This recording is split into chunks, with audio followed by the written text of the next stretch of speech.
한 번도 가보지도 않은 새로운 길이라는 표현을 많이 하는데, 코로나 힘든 상황을 목사님과 온 성도들이 함께 마음을 모아서 잘 이기심으로 이제는 많은 교회 모임 사례가 되어 있는 그런 교회에서 오늘 말씀을 나눌 수 있어서 매우 감사하게 생각합니다. 몇십 년 만에 온천교회에 서면서 마치 한여름밤에 꿈을 꾼 것처럼 그렇게 시간이 지나갔다는 느낌을 가지고 오늘 오게 되었었습니다.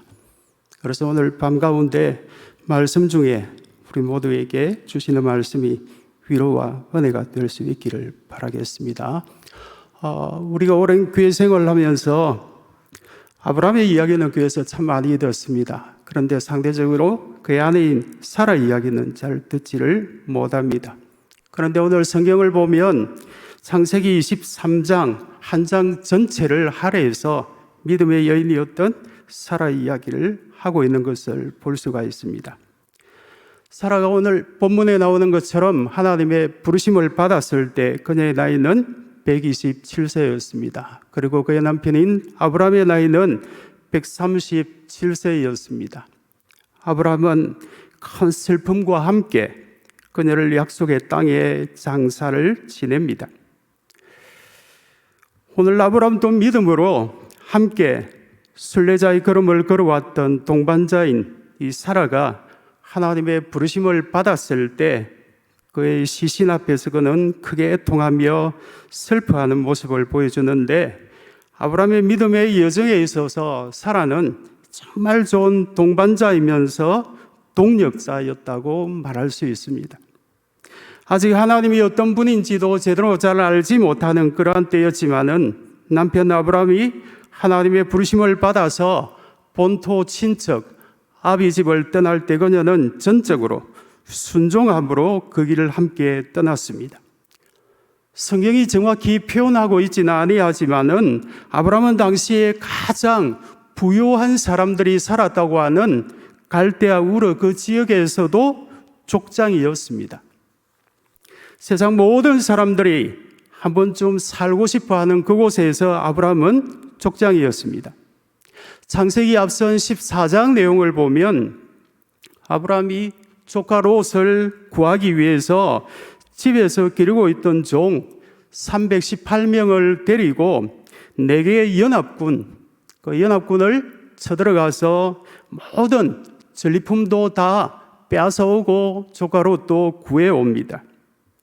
그처럼 아브라함이 갈대아 우르를 떠날 때 이미 아브라함은 그의 종이 최소 1000명 이상이었다고 그렇게 이야기를 합니다. 그렇게 사람들이 부러워하는 그 부요함, 그 삶을 포기하고 어디로 가야 할지도 모르는 그 땅으로 나아가는데 사라는 한마디 불평도 하지 아니하고 아브라함을 따라갔던 그러한 믿음의 여인이었습니다. 다시 말하면 아브라함의 그 믿음의 결단처럼 사라에게도 믿음의 결단이 있었다는 이야기입니다. 그렇게 나아간 그 약속의 땅, 그 땅에서 하나님께서 약속의 복을 주셔도 부족할 것 같은데 그 약속의 땅에 또 기근이 찾아옵니다. 그야말로 굶어 죽을 수 있는 위기가 찾아옵니다. 욥의 아내처럼 하나님을 원망하고 욕하고 죽으라는 그런 불평과 그런 악담이 나올 법하지만은, 그러나 사라는 그 어떤 원망도 아니할 뿐만 아니라 더 나아가 아브라함 자신의 신변을 나중에는 느끼고 아브라함이 자기 아내에게 당신은 나의 누이라고 하라고 그렇게 거짓말을 강요합니다. 그것도 한 번이 아니고 2번이나 동일한 거짓말을 강요합니다. 그럼에도 불구하고 사라는 또 그 말에 순종합니다. 100세의 천신만고 끝에 기다리던 아들 하나를 얻습니다. 그런데 어느 날 남편이 그 아들을 데리고 하나님께 제사를 드린다고 그 아들을 데리고 갑니다. 이 번제라고 하는 것은 사람을 불에 태워가지고 하나님께 제사하는 것을 말합니다. 온천교회에 믿음이 좋은 여자 성도분들이 많이 계시겠지만은 내 남편이 어느 날 광신자처럼 되어서 이런 행동을 한다고 하면 여러분들께서 어떻게 하시겠습니까? 야, 내가 그동안 그렇게 기도했는데 드디어 우리 남편이 이런 믿음의 사람이 되었구나 하고 그렇게 동의하시겠습니까? 아니하면 정신병원이라도 데리고 가려고 하시겠습니까? 그런데 사라는 또 그 순간에 순종했습니다. 아브라함의 그 길을 결코 막지 아니했습니다. 이렇게 철저하게 남편 아브라함에게 순종했던 그 사라의 순종의 믿음에 대해서 베드로 사도가 다음과 같이 말씀을 들려주고 있는 내용이 베드로전서 3장 6절 말씀입니다. 우리 자막 보고 함께 봉독하겠습니다. 사라가 아브라함을 주라 칭하여 순종한 것 같이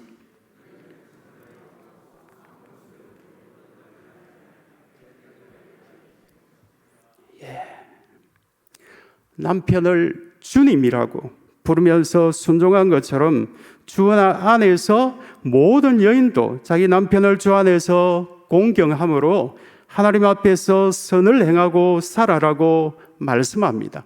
그것이 하나님께서 지으신 창조의 질서입니다. 요즘은 시대가 많이 바뀌었다고 하겠지만은 어쨌든 사라는 아브라함에게 정말 좋은 믿음의 동반자였고, 그런 그녀가 하나님의 부르심을 받았을 때 아브라함은 정말 크게 슬퍼했다고 오늘 말씀이 전해줍니다. 그러나 또한 아브라함은 그녀의 마지막에 장례를 준비하면서 당시에 머물고 있던 그 해쪽 속의 땅을 얻기 위하여서 주인을 찾아가서 그 땅을 팔라고 그렇게 간청합니다. 해쪽 속을 만나서 그 땅을 사기 위해서 보이는 이 아브라함의 모습을 통하여서 우리는 많은 것을 배우게 됩니다. 7절 말씀을 보면 아브라함이 137세에 그 노인의 몸을 굽히면서까지 막벨라구를 매장지로 팔라고 그렇게 간청하는 모습을 보여줍니다. 12절 말씀을 보면 그들이 아브라함에게 값을 치르지 아니하고 그냥 당신은 사용해도 됩니다, 그렇게 말을 함에도 불구하고 아브라함은 그 땅을 간청하며 팔라고 말하는 것을 보게 됩니다. 이들이 그 땅을 아브라함에게 그냥 사용해도 된다고 말을 하는 그 이유가 창세기 14장 앞으로 돌아가면 이유가 나타납니다. 앞서 14장에서 아브라함이 집에서 기르던 종 318명을 데리고 당시에 강대국이었던 4개 나라 연합국을 한밤에 쳐들어가서 이기고 모든 전리품을 다 찾아오면서 조카 롯을 구해옵니다. 그 모습을 소문으로 듣고 보았던 그 많은 사람들이 아브라함과 함께하는 그 여호와라고 하는 하나님이 얼마나 대단한가를 그들이 보았고, 또 그 4개 연합군의 전리품을 얻어왔는데 셀 수도 없는 그 많은 전리품을 아브라함뿐만 아니라 자자손손 먹고 살아도 남을 법한 그 모든 전리품을 아브라함은 하나도 취하지 아니하고 모든 사람에게 나눠주는 모습에서 아브라함이 과연 어떤 사람인가를 그 사람들이 보았기 때문입니다. 수많은 믿음의 실험과 연단 속에서 아브라함의 믿음이 얼마나 성숙되었는가를 보여주는데, 손자 같은 사람 앞에서 머리를 숙일 정도로 겸손하고 그 믿음이 성숙한 아브라함의 모습을 보여줍니다.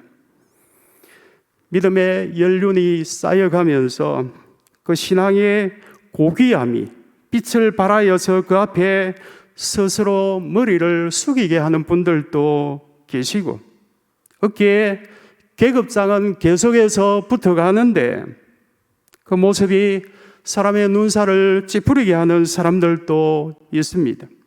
아브라함처럼 선한 영향력을 보여주는 그런 믿음의 사람들이 우리 모두 다 될 수 있기를 간절히 바랍니다. 이렇게 아브라함이 하나님을 경외함으로 상대방을 존중해 줌으로 인하여서 오늘 6절 말씀을 보면 하나님을 믿지 않는 헷 족속 그들의 입에서 대단한 말이 나오는 것을 볼 수가 있습니다. 우리 가운데 하나님이 세우신 지도자가 바로 당신입니다. 아브라함 당신은 우리 가운데 하나님이 세우신 지도자입니다. 당신 속에 있는 그 하나님께서 우리도 동일하게 지켜주셨다는 고백을 하고 있습니다. 그래서 우리가 어찌 그런 당신에게 돈을 받고 그 땅을 팔 수가 있겠습니까? 하고 말하고 있습니다. 우리가 짧은 찰나와 같은 인생을 살아가면서 이런 작은 예수로서의 사람들이 우리 가운데 많이 나타날 때 코로나가 아닌 더 힘든 그런 상황이 우리에게 나타난다 할지라도 교회가 세상 가운데 소망이 될 수 있을 것이라고 생각합니다. 이렇게 해서 결국 아브라함이 그 매장지를 사게 되는데 여기서 우리가 생각할 수 있는 것은 도대체 아브라함은 왜 그렇게까지 하면서 그 매장지를 아내를 장사 그 기에 지내려고 하는가, 그것을 살펴보아야 합니다. 오늘 본문 4절에서 고백하고 있는 것처럼 아브라함은 지금까지 약속의 땅에서 나그네로서의 삶을 살았습니다. 그런데 굳이 막벨라구를 매장지로 삼으려고 하는 이유는 하나님께서 말씀하신 그 약속이 갈대아 우르를 떠나서 아브라함에게 약속했던 그 하나님의 약속이 반드시 이루어질 것이라는 그 믿음의 고백으로 그 막벨라구를 그는 사고 있습니다. 하나님께서 창세기 15장에서 네가 보이는 눈앞의 땅, 네가 밟는 모든 땅이 내 땅이 될 것이라고 말씀하신 그 약속이 성취되는 것을 믿는 믿음의 그 증표로 이 굴을 자손들에게도 남겨둬야겠다는 아브라함의 믿음의 표현입니다. 또한 만약 죽음으로 우리의 인생이 끝이 난다고 한다면 어떤 땅을 매장지로 삼는다고 할지라도 그것은 아무런 의미가 없는 것입니다. 그럼에도 아브라함이 아내 사라를 약속의 땅에 묻기 위해서 돈으로 주고 사는 이유는 하나님께서 아브라함에게 약속한 그 나라와 유업은 죽음으로 결단코 끝이 나지 아니한다는 것입니다. 그래서 우리가 아는 것처럼 구약 성경 가운데 고엘이라는 제도가 있고 계대 결혼이라고 하는 제도가 있는 것입니다. 하나님의 약속한 그 나라는 죽음도 이기고 영원히 쇠하지도 않는 그런 나라이기 때문입니다. 이 아브라함의 믿음을 보여주는 믿음장의 히브리서 11장에서 그 아브라함의 믿음을 우리에게 다음과 같이 소개합니다. 히브리서 11장 13절과 16절 말씀 함께 봉독하겠습니다. 이 사람들은 다 믿음을 따라 죽었으며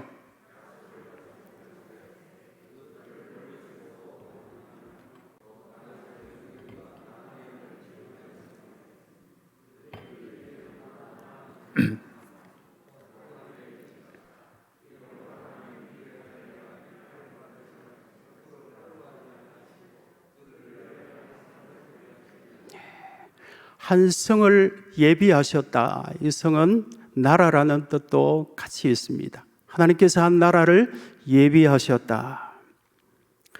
오늘 우리는 장례를 치를 때 대부분 다 요즘은 화장을 많이 합니다. 하지만 아브라함이 이 당시만 하더라도 매장을 거의 다 하던 시기였기 때문에 그 당시 많은 사람들이 수구지심이라고 그러죠. 여우가 죽으면 자기 고향 쪽으로 보고 죽는다는 말처럼 당시의 모든 사람들도 기왕이면 자기 고향 땅에 가서 묻히고 싶은 생각들이 왜 없었겠습니까? 그러나 아브라함은 약속의 땅, 하나님께서 약속한 그 땅에 묻히려고 하는 모습을 보여줍니다. 그것은 오늘 히브리서 기자의 말처럼 더 나은 본향을 사모하고 바라보았기 때문입니다. 코로나로 많은 사람들이 죽음을 두려워합니다마는 성경은 우리의 육신만을 죽이는 세상과 세상 나라를 두려워하지 말고 우리의 육신과 함께 영혼까지 심판하시는 하나님을 진짜 두려워해야 한다고 말씀하고 계시는데, 그 그리스도 안에는 우리의 죽음조차 이기는 영혼 불멸의 치료제가 있는 것을 기억할 수 있기를 바랍니다. 그러므로 조금 앞서가거나 조금 늦게 가거나 그리스도 안에 있는 자에게는 영원한 이별이라는 것은 없습니다. 아브라함은 이 믿음으로 막벨라굴을 통해서 오늘 그 믿음을 증거하고자 하고 있습니다. 약속의 땅에 머물므로 우리의 소망이 이 땅에서 끝나는 것이 아니라 영원하다는 것을 그는 증거하고자 했습니다. 뿐만 아니라 오늘 이 아브라함의 모습은 그의 부활 신앙을 우리에게 보여줍니다. 사라뿐만 아니라 앞서간 믿음의 족장들은 지금도 수많은 그 믿음의 사람들은 지금도 하나님 안에 살아있다는 그러한 말씀입니다. 우리가 잘 아는 것처럼 마태복음 17장을 들어가면 변화산 사건이 나타납니다. 이미 수천 년 전에 이 땅을 떠났던 모세와 엘리야를 예수님께서 불러내십니다. 예수님께서 그들을 불러내셨다는 것은 그들이 죽어서 어디에 살아 있었다는 것을 우리에게 말씀하는 것입니다. 복음서 가운데 또 보면 부활을 믿지 아니했던 사두개인을 향하여서도 우리 예수님은 나는 아브라함의 하나님이요 이삭의 하나님이요 야곱의 하나님이라고 말씀하고 계십니다. 아브라함은 수천 년 전에 이 땅을 떠났지만은 성경 어느 본문에는 정관사가 붙습니다. 그 아브라함은 아직도 살아있고 그 이삭도 아직 살아있고 그 야곱도 하나님 안에서 아직 살아있다고 말씀하고 계십니다. 우리 역시도 이 땅에 사명의 시간이 끝나면 목회자이건 평신도이건 이 땅에 하나님 앞에 부르심을 모든 받은 사람들은 사명의 사람입니다. 그러한 각각의 사명의 시간이 끝나면 그 시간부터 우리는 하나님 안에서 새로운 시간을 살게 됩니다.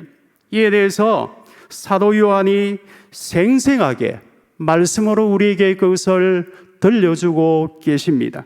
요한계시록 20장 4절과 5절 말씀 또 함께 봉독하겠습니다. 또 내가 보좌들을 보니 거기에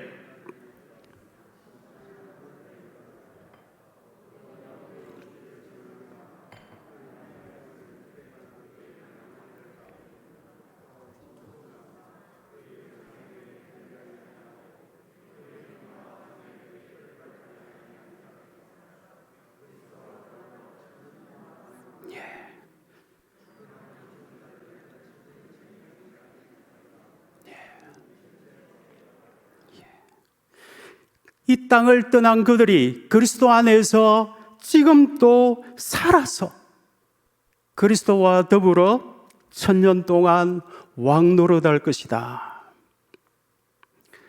하나님을 부인하는 이 땅에서는 성도들이 핍박도 받고 고난도 받지만은 그러나 그들이 그리스도 안에 살아서 영원히 왕노릇하게 될 것인데, 이처럼 믿음으로 살다가 이 땅을 떠난 그들이 지금 또 하나님 안에 살아있다는 믿음의 징표 자체가 막벨라 굴이었습니다. 이 굴은 또한 그의 후손들에게 남겨진 믿음의 이정표와 같은 것이었습니다. 이 막벨라 굴을 보면서 어느 날에 이삭도 그리고 야곱도 요셉도 그의 하나님의 언약을 기억하고 살았습니다. 아브라함의 후손들은 이 땅의 순례자의 걸음으로 믿음으로 살아가면서 고난의 시간마다 앞서간 이 믿음의 조상들을 추억하면서 되새기면서 다시 용기를 얻고 이 믿음의 걸음을 걸어갔던 것입니다. 오늘 아브라함이 막벨라 굴을 사는데 그 비용이 400세겔을 주는데 이 돈은 절대로 적은 돈이 아니었습니다. 우리가 아는 것처럼 솔로몬이 예루살렘 성전을 짓지만은 대부분의 준비는 아버지인 다윗이 하지 않습니까? 다윗의 아들 솔로몬이 나중에 성전을 지을 것에 대비해서 지어지는 그 땅을 살 때에 그 돈이 50세겔이었습니다. 예레미야 32장에 들어가면 예레미야가 삼촌의 아들 하나멜이 아나돗에 있는 그 밭을 사라고 말을 합니다. 유다 나라가 지금 망해가는데 그 망하는 나라의 땅이 무슨 의미가 있겠습니까? 그런데 왜 그 돈을 주고 그 땅을 사라고 하겠습니까? 그 땅은 믿음의 땅이요 소망의 땅입니다.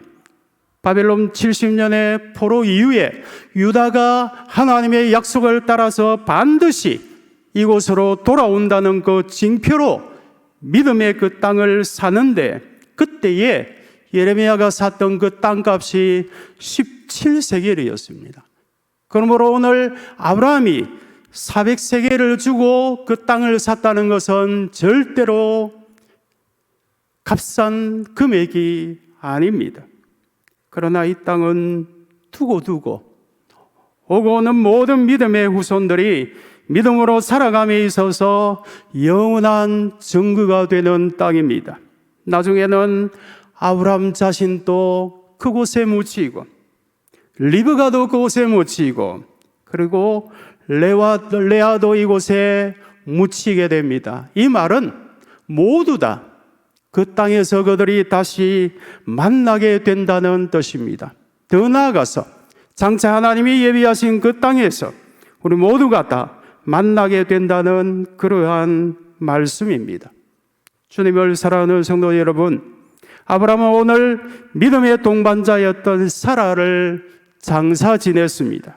그러나 아브라함은 다시 그들을 만난다는 그 소망으로 장사를 지냈고 그리고 자신도 그 믿음으로 이 땅의 삶을 마무리합니다.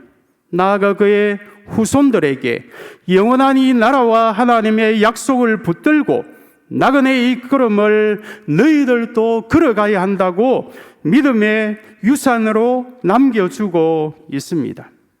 오늘 여기에서 예배하는 모든 성도님들, 대부분의 성도님들은 반세기 정도, 아니 더 나아가서 100년 정도가 지나고 나면 우리 모두는 다 이곳을 떠나서 하나님의 품 안에서 참된 안식을 누릴 것입니다. 그리고 이곳에는 거쳐갔던 그 믿음의 수많은 사람들의 믿음의 발자취와 향기만이 남겨지게 될 것입니다. 그런 순례의 걸음을 걷고 있는 성도들 향한 하나님의 마음을 우리가 함께 봉독할 수 있기를 바랍니다. 요한계시록 14장 13절 말씀 마지막으로 다 함께 봉독하겠습니다. 또 내가 들으니 하늘에서 음성이 나서 이르되